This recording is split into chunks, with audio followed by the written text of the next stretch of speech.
அம்மா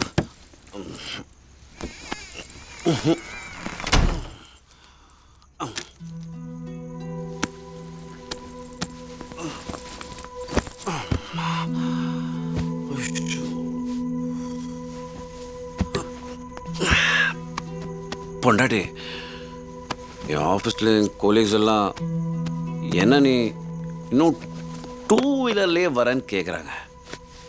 4 வீலர் எப்போ வாங்க போகிறேன்னு கேட்குறாங்க. என்ன பண்ணுறது? அதெல்லாம் ஒரு சோஷியல் ஸ்டேட்டஸ். அப்புறம் இந்த ஹெச்ஐஜின்னு சொன்னாலே எல்லாரும் நம்மளை பார்க்குற பார்வையே வேற. நம்மளும் முதல்ல இந்த எம்ஐசிலேருந்து வெளில வரணும், அப்படியே ஹெச்ஐஜிக்கு மாறணும். அதுக்கு நான் என்ன பண்ணணும்? கரெக்ட். நீ வேலைக்கு போனோம். அதை நம்பிதான் நான் நிறைய லோனை போட்டிருக்கேன். 75K அந்த housing loan, 25K car loan, அப்புறம் இன்னொன்று ஏதோ ஒன்று 15 பிஎல் போட்டிருக்கேன். ஏன் பேலன்ஸ் 5K விட்டுட்டீங்க? அதுக்கும் ஏதாவது போட்டிருக்க வேண்டியது தானே? ஆமா இல்ல?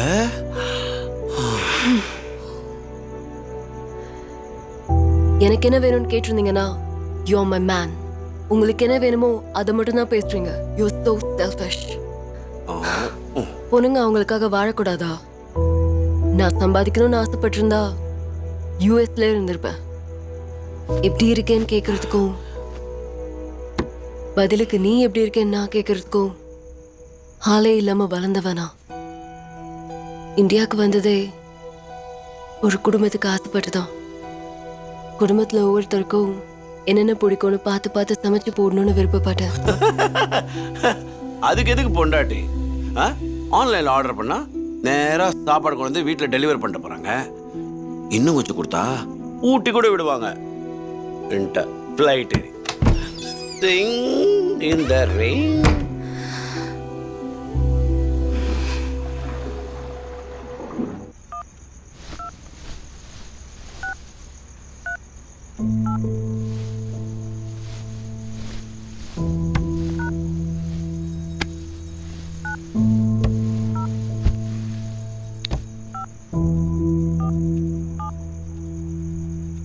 உனக்குன்னு ஒரு வாழ்க்கை, அதுல நீயா இருந்திருப்ப. அமைதியா. அமைதி என் வாழ்க்கையில எப்பவுமே இருந்ததில்ல. தேவையில்லாம நாங்க உள்ள வந்து எங்க குடும்ப அழுத்தத்தை உண்மையில ஏத்தி விட்டுட்டோம். அழுத்தம் தாங்கலாம், உடம்பால இல்ல, மனசு தாங்குற வரைக்கும். அதுக்கு உங்க சப்போர்ட் மட்டும் தேவை. கண்டிப்பா.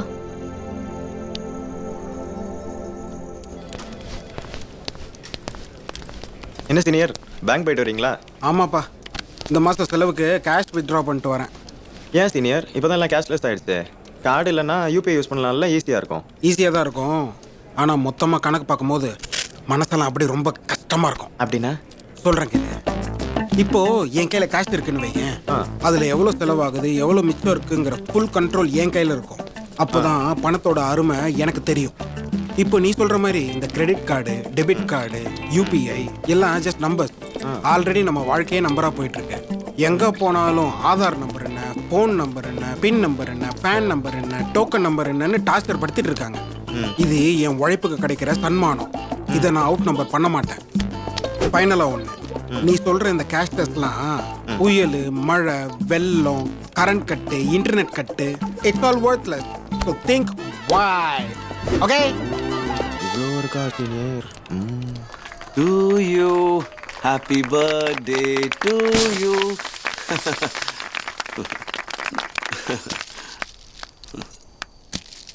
Congratulations.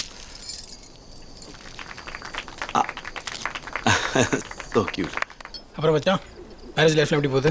நல்லா தான் போயிட்டு இருக்கு. இங்கே தான் இருக்கங்களே. நீ மேரேஜுக்கு வரல? இல்லை. என் ஒய்ஃபை இன்ட்ரோ. சஞ்சனா, ஒரு நிமிஷம் இங்க வாயேன். நான் சொல்லியிருக்கேன்ல என் friend office friend Shakti. Hi. Hi. அதான் உங்க wife. Hi, Hello. Nice to meet you. Nice to meet you. நீங்க எங்க ஒர்க் பண்றீங்க? I'm home maker. Oh, good choice. எங்களை பாருங்க, நாங்க 2 பேர் வேலைக்கு போனாதான் எங்க வாழ்க்கையை ஓட்ட முடியுங்கிற நிலைமை. ஏன் அப்படி சொல்றீங்க? ஏன்னா போன மாசம் தான் பாஷா ஒரு கார் வாங்கினோம், அதோட இஎம்ஐ. அதுக்கப்புறம் இண்டிவிஜுவலா ஒரு பெரிய பங்களா டைப்பா ஒரு வீடு ஒண்ணு கட்ட பிளான் பண்ணிருக்கோம். ஓ வாவ். பட் நீங்க ரொம்ப ஸ்மார்ட்டுங்க. உங்க ஹஸ்பண்ட் உங்களுக்கு எந்த பர்டனும் கொடுக்கறது இல்ல போலயே. எதுக்கு இப்ப இந்த பெருமை பாடிட்டு இருக்க? சில எருமைகளுக்கு புரியணும் தான். நம்ம போய் சாப்பிடலாமா? Let's go. நாங்க போய் சாப்பிடுறோம்.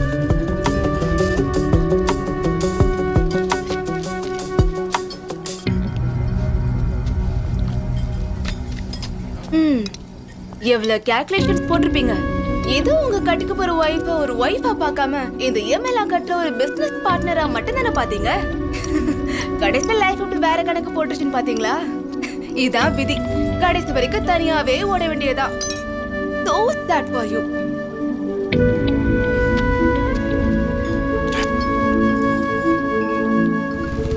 ஏய், உன்னை யார் தேவையில்லாம பேச்சு கொடுக்க சொன்னா?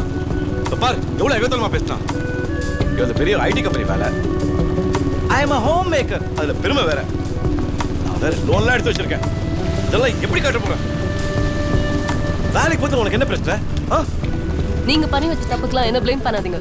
This is ridiculous. ஒன்ன சொல்லி எந்த யூஸும் இல்ல. எல்லாத்துக்கும் குடும்பம் தான் காரணம். போய் தலைவா. ரொம்பலே காத்துட்டு.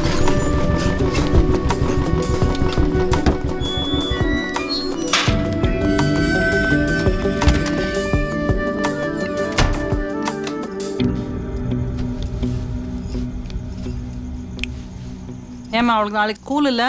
ஆமாம்மா, இவ இன்னும் ஹோம்ஒர்க் முடிக்கல. சக்தி, எல்லாத்துக்கும் இப்படி சண்டை போட்டா எப்படிரா? என்னமோ போ. நான் சண்டை போட்டுட்டு இருக்கேனா? நீங்க எல்லாரும் சேர்ந்து என் வாழ்க்கையில மொத்தமா முட்டுக்கட்டு போட்டிருக்கீங்க. எதுவுமே செய்ய முடியாம.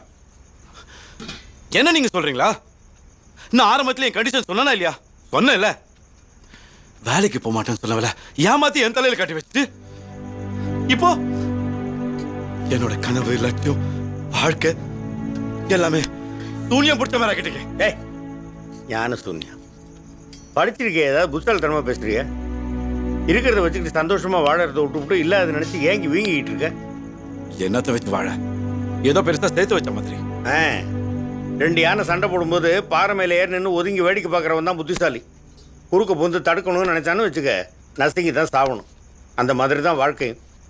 இப்போ அவளும் வேலைக்கு போனான்னு வச்சுக்க, அவள் வேலைக்கு போகிறா, நீ வேலைக்கு போகிறேன்னா அவளும் 2 பேரும் ஒருத்தரை பார்த்து ஒருத்தர் புறாமப்பட்டுக்கிட்டு இருந்தீங்கன்னா வாழ்க்கை தான் குறுக்க சிக்கி சின்னாபினமாய் போகும். இதைத்தான் வள்ளுவர் குன்றேறி யானை போர் கண்டற்றால் தன்கை தொன்று உண்டாகச் செய்வான் வினைன்னு அழகாக குறளில் சொல்லியிருக்காரு. நம்மகிட்ட என்ன இருக்கோ அதை வச்சுக்கிட்டு வாழணும், வாழ கற்றுக்கணும். எங்கள் காலத்தில் நாங்கள்லாம் அப்படி தான்ப்பா வாழ்ந்தோம். ஒன்று மாதிரி காசுன்னு புலம்பிக்கிட்டு இல்லை. திருவள்ளுவர் சொன்னாரு, அவர் சொன்னார், இந்த பழைய அரிசமாவே அடிச்சிட்டு இருக்காதீங்க. Keep your old school of thoughts to yourself. என் வாழ்க்கையை முடிச்சுட்டு you know what? You're all ancient idiots of history. Just rubbish. Rubbish?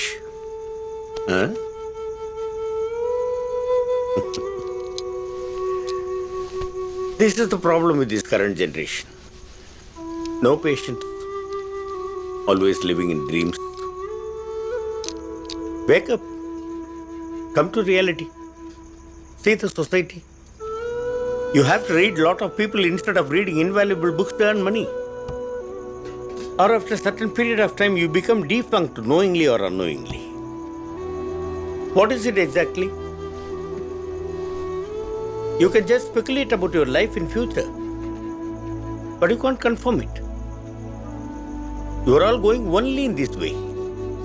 But we, in our generation, we worked for morals, not for money. Life is divine, not dividend. First, you have to understand the difference between money and life. Money is just a part of life. The whole life doesn't depend on money. You are in a big dilemma in this too. In the same way, you differentiate comparison and competition. You compare and never compete. If you want to compete personally, you have to get into the battle, not someone else instead of you. So be practical, my dear son. If you can't understand all these things, there's no use in telling this.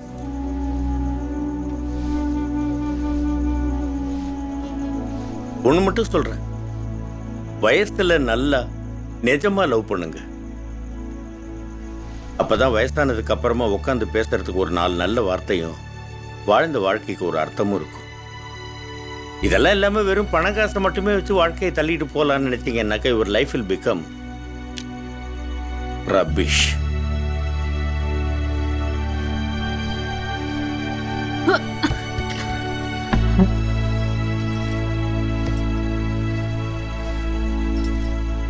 ஏண்டா திருக்குறள் மாதிரி 2 வரியில பேசிட்டு இருந்த மனுஷனை இப்படி மொத்த புறநானூறையும் இங்கிலீஷ்ல translate பண்ணி பேச வச்சிட்ட. இவ்வளவு பேசுறதுக்கு 4 நல்ல அட்வைஸ் அவளுக்கு சொல்லியிருந்தா அவ வேலைக்கு போயிருப்பா. இவர் புலம்பிட்டு இருக்க மாட்டாரு, நான் இப்படி நின்றுட்டு இருக்க மாட்டேன். சீ, உன்கிட்ட பேசுறதுக்கு சவத்துல முட்டிக்கலாம். ஸ்ட்ராங்கா இருக்கேன்னு பாக்குறேன். அதான் முட்டிட்டு இருக்கனே. முட்டிக்கோ. அட்வைஸ் பண்றது மட்டும் வாழ்க்கையே வருது. சொல்லுமா, பாடுறவனுக்கு தான் தெரியும் கஷ்டம்.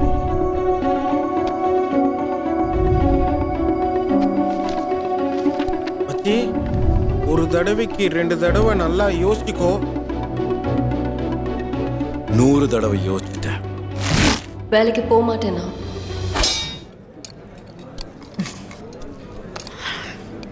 I wanted to meet you after the incident. But somehow it didn't happen, yeah. I know. என்ன பண்றது? நிறைய கமிட்மெண்ட்ஸ், ஒர்க் ப்ரெஷர். எனிவேஸ், அதுக்கப்புறம் வேற எந்த பிரச்சனை இல்லையே. சேச்சே, அதெல்லாம் அன்னைக்கே முடிஞ்சிட்டு. Thanks to you. Come on, இதுக்கெல்லாம் போய் தேங்க்ஸ் சொல்லிக்கிட்டேன். அட பாவி, துரோகியா தனியா தள்ளிட்டு வந்துட்டான். ஏய் ஹாய்டா. சொல்லாதடா. சொல்லிட்டானே. ஓகே. நான் மேனேஜ்மென்ட் ரிவ்யூ வரை யாருக்கும் தெரியாது. Definitely not. I can understand. பாரு மாப்ள, அவன் கூட இவ்வளவு நேரம் ஆன்லைன்ல இருந்துட்டு நம்ம வந்தானே ஆஃப்லைன் போச்சு பத்தியா? என்ன மச்சான் இதுல விட்டு வந்துட்டேன். தம்மா பசிடா. சாரி. என்ன பசியா இருக்கும்? பசியா? எனக்கும் பசிக்குது. சாப்பிடலாமா? சாப்பிடுங்க. படம் பார்த்தியா? நல்லா இருக்கா? நல்லா இருக்கு. ஹாய் ஷாலினி. Hey, hi. இன்னைக்கு மிட்நைட் ஒரு மூன்லைட் டின்னர் பார்ட்டி இருக்கு. Can you share with me? What? இல்ல சும்மா டின்னரை ஷேர் பண்ணிக்கலாமேன்னு கேட்டேன். If you want to share your midnight fantasies with me, to whom will your wife go to? Stupid. என்ன sir இப்படி சொல்லிட்டு போயிட்டா? சற்று முன் கிடைத்த அவசர செய்தி. சென்னை நுங்கம்பாக்கத்தை தலைமையிடமாக கொண்டு செயல்பட்டு வந்த அனன்யா கோல்டு நிதி நிறுவனத்தின் மேலாளர் கைது. அவர் அதிக வட்டி தருவதாக கூறி பல லட்சம் பேரிடம் சுமார் 4,358 கோடி ரூபாய் பெற்று மோசடி செய்துள்ளதாக புகார் எழுந்துள்ளது. மேலும் அந்த நிறுவனத்தின் நிறுவனர் புண்ணியகோடி அவரது மனைவி ராஜலட்சுமி எத்தனை தடவை சினிமாலையும் டிவிலையும் இதெல்லாம் பார்த்துட்டு இருக்கிறோம். திருப்பி இந்த ஜனங்களுக்கெல்லாம் அறிவே இல்லை. சம்பாதிச்ச பணத்தெல்லாம் அதிக வட்டிக்கு ஆசைப்பட்டு கொண்டு போய் கொட்டிட வேண்டியது, அப்புறம் ஏமாந்து அம்போன்னு நிக்க வேண்டியது. அட போங்கடா.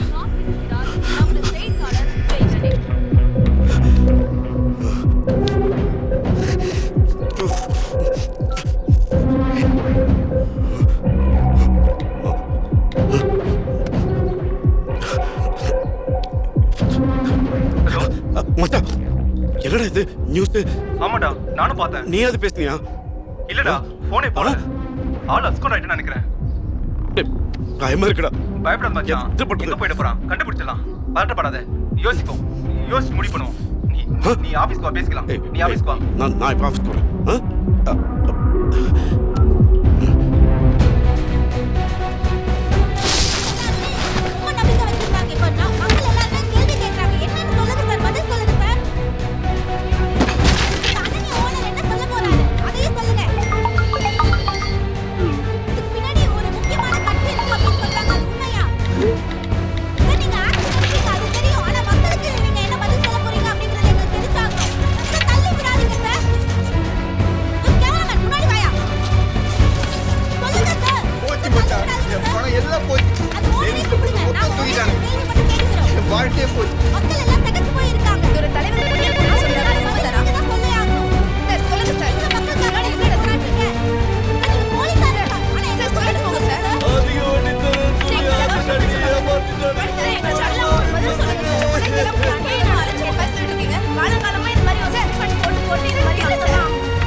நல்லதான்னு பார்த்து பார்த்து வாங்குறீங்க. ஆனா உங்க பணத்தை இன்வெஸ்ட் பண்ணும்போது கவனமா இருக்க வேண்டியது உங்களுடைய கடமை. இப்படிதான் காலன் போல போலி நிறுவனங்கள் நாளுக்கு நாள் முளைச்சுக்கிட்டே போயிட்டு இருக்கு. ஒளிப்பதிவாளர் விக்கியுடன் சத்யா.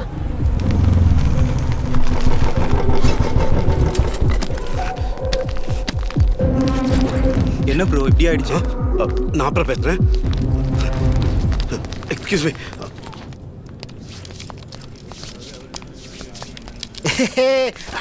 என்ன நாராயணா கொடுத்த 35 லட்சமோ நாமமா இல்லையே, போன மாசமே ஃபுல் பேக் பண்ணிட்டேனே. அப்போ மூஞ்சி ஏன் வீங்கி இருக்கு? உன் பொண்டாட்டி புல்டோசர் வச்சு ஏத்திருச்சா? கிளம்பு கிளம்பு காத்து வரட்டும். அப்புறம் படிச்ச அறிவாளிங்களா? எல்லாம் சூப்பரா ஏமாந்தீங்களா? ஜாலிதான். எல்லாரும் 8% 10% பாப் அப் போட்டுட்டு இருந்தீங்க. இப்போ டாப் அப் பண்ண காசு இல்லாத மாதிரி எல்லாரும் சைலண்ட் மோட்ல இருக்கீங்களா? நான் உன்கிட்ட எத்தனை தடவை சொன்னேன், எவனோ லெக் சொல்றான் லெக் பீஸ் சொல்றான் எல்லாரும் பாக்குறாங்க. எவனோ லெக் சொல்றான் லெக் பீஸ் சொல்றான்னு இப்படி காசு கொடுத்துட்டு ஏமாந்துட்டு வந்து நிக்கிறியே. என்ன பண்றது தெரியலடா. டேய் போன் வேற ஸ்விட்ச் ஆஃப் பண்ணி வச்சிருக்க மாட்டே. டேய் அவன் திருடன்டா. போனை ஆஃப் பண்ணி தான் வைப்பான். போனை ஆன் பண்ணிட்டு வா வீட்டுக்கு வா காசு தரேன்னு சொல்லுவான். டேய் நான் ராஜு கிட்ட சொல்லியிருக்கேன், அவனை பிடிக்கிறதுக்கு பிளான் போட்டிருக்கோம். ஏதாவது ஒரு வகையில பிடிச்சி தூக்கிடலாம். நீ ஒன்றும் கவலைப்படாத. ஓகே ஹெல்ப் பண்ணு. Okay calm com.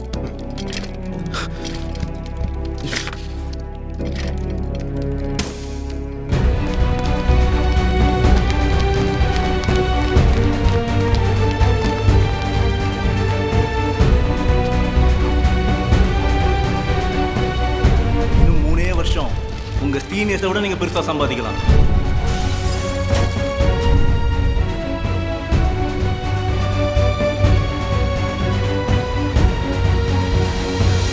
Sir, I tend to anything sir. Sir சத்தியமா எனக்கு எதுவுமே தெரியாது சார். அத ஓ மொபைல்ல தான் ரெக்கார்ட் பண்ணிருக்கேன் sir. No sir, no sir. Oh mail ஐடில இருந்து சக்தியோட மெயில் ஐடிக்கு சென்ட் பண்ணிருக்கேன். எல்லாத்தையும் பண்ணிட்டு எதுவுமே பண்ணலன்னு சொல்லுவியா? எங்களெல்லாம் பார்த்தா என்ன முட்டாளா தெரியுதா? நீ சொல்றத கேட்கறதுக்கு தான் இங்க வந்து உட்கார்ந்திருக்கமா? உன்னோட அத்தனை டீடைல்ஸையும் ஹையர் அத்தாரிட்டிக்கு அனுப்ப போறேன். Sir my life sir. You are terminated. Sir sir please sir. Sir sir Get lost. Sir என்னோட life Get sir out. Sir. Leave. Sir please. Okay. Shakti, I didn't expect this from you. பணத்துக்காக என்ன வேணாலும் பண்ணுவியா? We are going to form an investigation panel to thoroughly check who are all involved in this case. You cooperate with them, Mr. Tarun. We have strong handful evidence on data breaching. For now, for your life cost, நாங்க உங்களை blacklist பண்ணல. After thorough investigation, it will be done. Client wants to take severe action on you. So, please.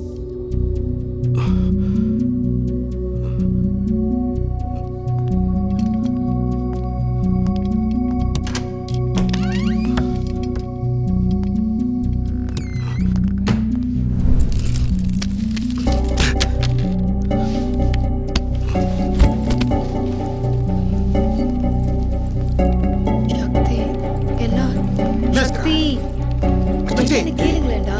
டேய் நில்றா.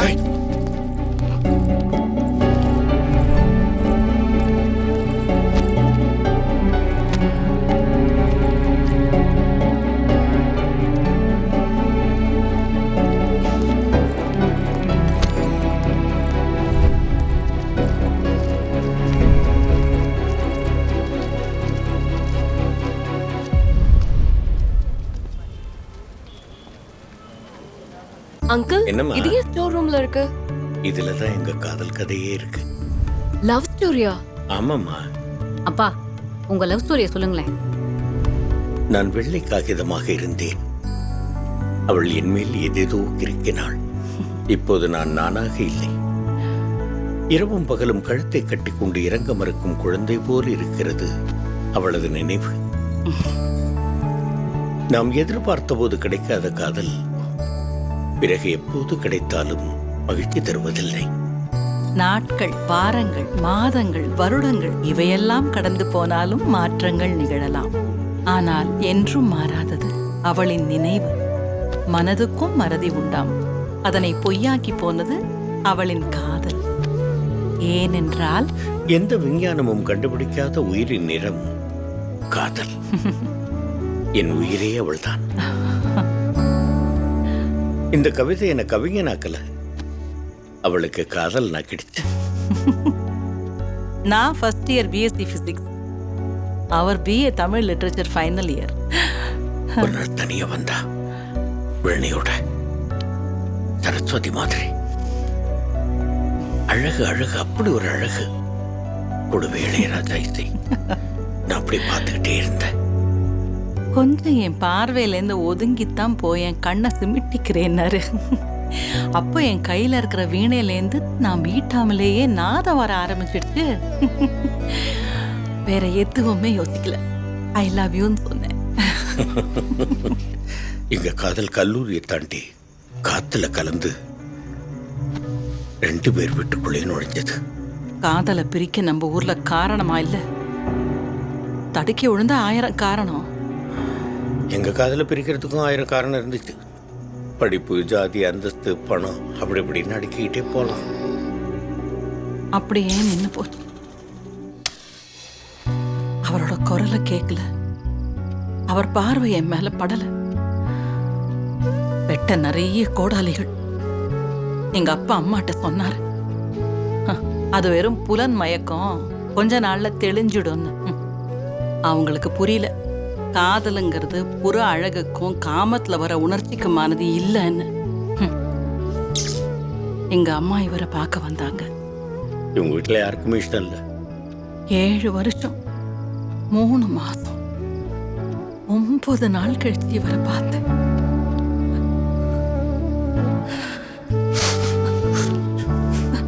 நானும் தான். அவரை பார்த்த அந்த நேரம்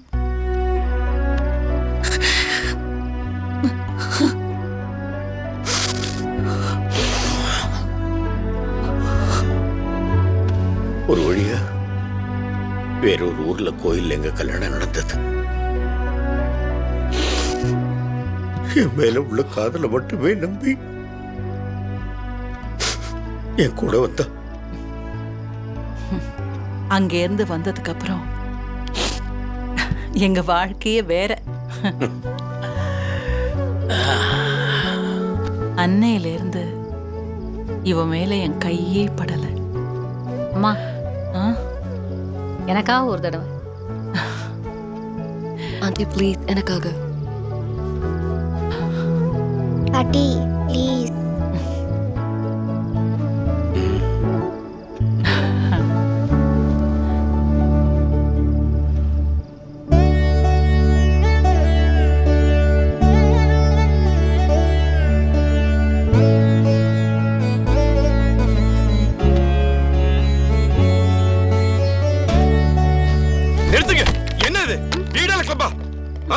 வீட்டுக்கு வந்து நிம்மதியா இருக்கலாம் பார்த்தா உங்க சத தெருமளவு வரைக்கும் கேக்குது.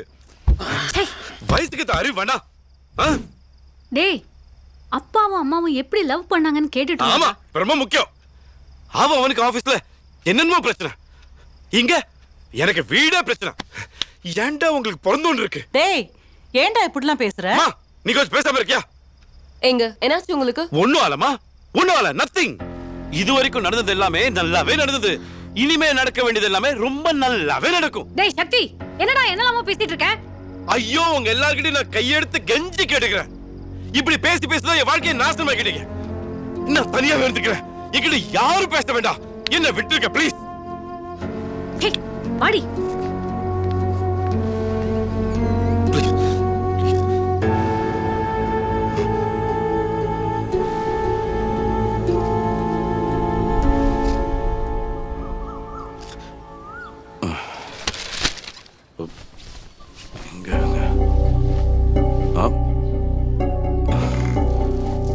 வா.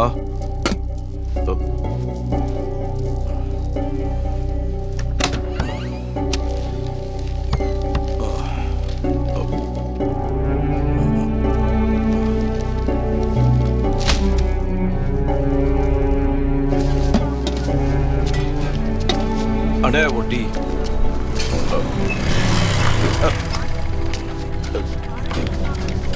அது எப்படிடா பணம் வாங்குற வரைக்கும் ரீச்சபிள்ல இருக்கீங்க, பணம் வாங்கினதுக்கு அப்புறம் நாட் ரீச்சபிள் ஆயிடுறீங்க? இல்லண்ணே, சிக்னல் ப்ராப்ளம். சிக்னல் ப்ராப்ளமா? நீ ஆளே ப்ராப்ளம்டா. அதனால தான் உன்னை வேலையை விட்டு தூக்கியிருக்காங்க.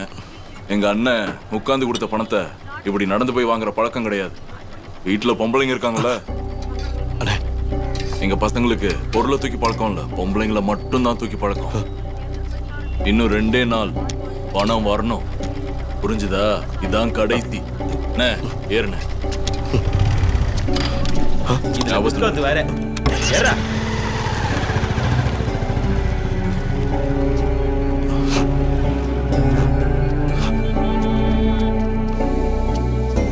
வள்ளியம்மா, வள்ளியம்மா, அடியா வள்ளியம்மா. கிழவி, எதுக்கு வாசல்ல நின்று கத்திட்டு இருக்கிற? நானா கத்துறேன்? வாங்கின கடனை திருப்பி கொடுக்கலன்னு ஒருத்தன் உன் பிள்ளைய சட்டையை பிடிச்சி கேட்டு போறான். ஏன் பிள்ளையவா? பின்ன ஏன் பிள்ளையவா? அங்க பாரு, ஊரே சிரிக்குது. என் பிள்ளை அப்படிப்பட்ட ஆள்லாம் கிடையாது. நீ என்ன சும்மா பைத்தியம் மாதிரி உளறிட்டு இருக்கிற? இப்போ போ நீ. நான் ஏன் போய் சொல்றேன்? அவன் அப்படிப்பட்ட ஆள்லாம் கிடையாது. நீ சும்மா வளராத, போ. நான் வளர்னா நம்பாட்டி போடியே வளர்த்திருக்கிற பாரு கடங்கார. என் புள்ள அப்படிலாம் பண்ண மாட்டான். என்னங்க என்னங்க?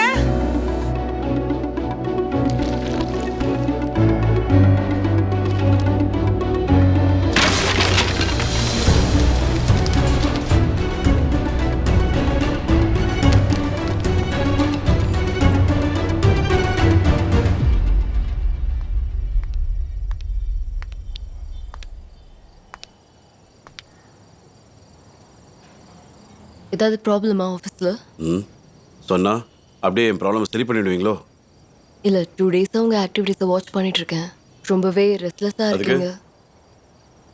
சொன்னா என்ன விஷயம்னு தெரிஞ்சுக்கலாம்ல? தெரிஞ்சுக்கிட்டு ஒரு ஆறுதலாக இருக்கும்னு கேட்குறேன். உன்னால் ஆறுதலாக மட்டும்தான் இருக்க முடியும். உலகத்தில் நிறைய பேருக்கு அதுக்கு கூட ஆள் இல்லாமல் இருக்காங்க. இப்போ உங்ககிட்ட ஆறுதலை கேட்டனா? எனக்குன்னு ஒரு வாழ்க்கை கண்டுபிடிச்சு கொடுத்தா பாரு, தேடி தேடி. நீங்க நிறைய கால்குலேட் பண்றீங்க. யூ நோ ஒன் திங், லைஃப்ல 90% விட்டு கொடுத்து 10% வாங்குறது தான்.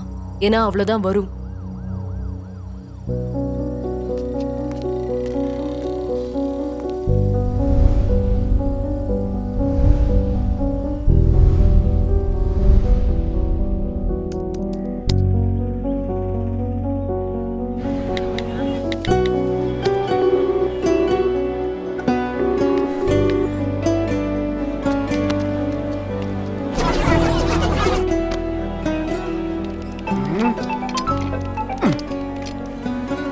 எவ்வளவுதான் இவனுக்கு காசு கொடுத்துக்கிட்டே இருக்கிறது? அப்புறம் எவன் பொண்டாட்டிக்கிட்ட அடி வாங்குறது? கண்ணபுரம் கடன் வாங்கிட்டு நம்ம கைத்துறோம்.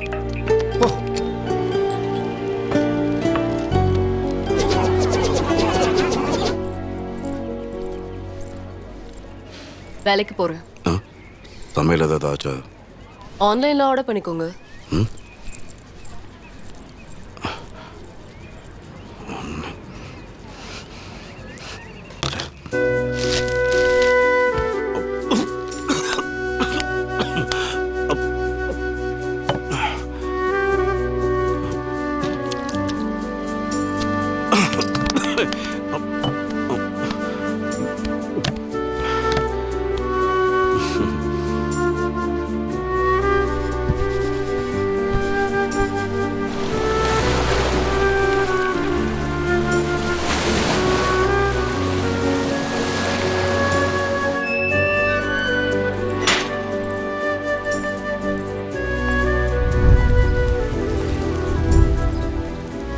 ஸ்டோர் முட்டினாலும் அங்கே கண்ணு முன்னா தூக்கம் வரும். இங்கே கண்ணு முன்னா இஎம்ஐ தானே முன்னாடி வந்து நிற்கா.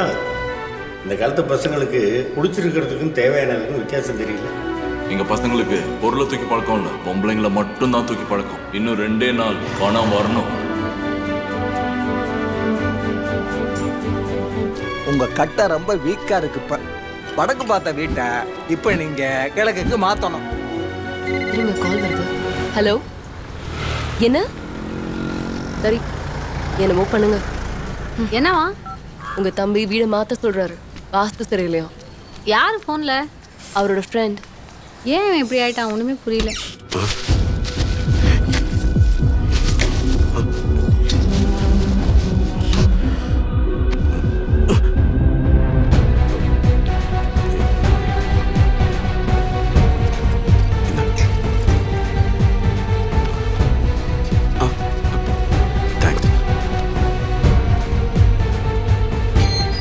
சார் சார் கண்டிப்பா சார் சார் ஒரு 1 வீக்ல கொடுத்துருங்க சார் கண்டிப்பா சார்.